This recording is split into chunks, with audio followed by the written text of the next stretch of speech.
Deborah Borchardt, and this is your Marijuana Money Minute. We took a small break from taping over the last 2 weeks, but we're back and ready to kick off the summer. Markets were closed on Monday in the U.S. for the Memorial Day holiday, so this was a shortened trading week. The country's leading e-commerce company, Amazon, said this week that it will no longer include marijuana in its comprehensive drug screening program for any positions. The company also said that it is actively supporting the Marijuana Opportunity Reinvestment and Expungement Act of 2021, better known as the MORE Act. Canopy Growth reported that its fourth quarter revenue increased 38% to $148 million.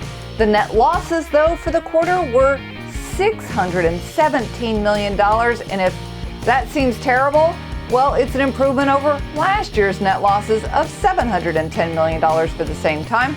The company blamed the bloated net losses on non-cash fair value changes of $292 million and also some restructuring charges related to its Canadian operations. For the full year, net revenue increased 37% to a very healthy $546 million. But here again, the fiscal year net loss was an eye-popping $1.7 billion. Harborside reported that its net revenues fell 9% to $12.4 million versus last year's $13.7 million. They also missed the Yahoo Finance average analyst estimate for revenues of $13 million.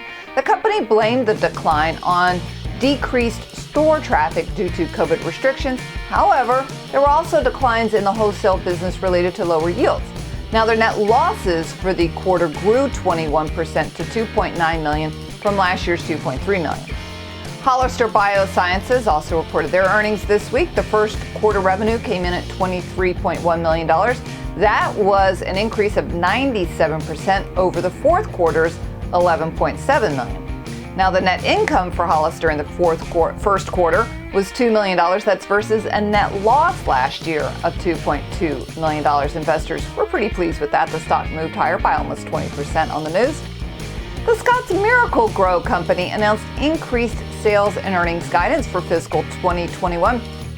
Based on the continued strength of both its U.S. consumer and Hawthorne segments, for the fiscal year, Scots now expects company-wide sales growth of 17% to 19%. And the company said that's mostly due to the stronger U.S. consumer segment.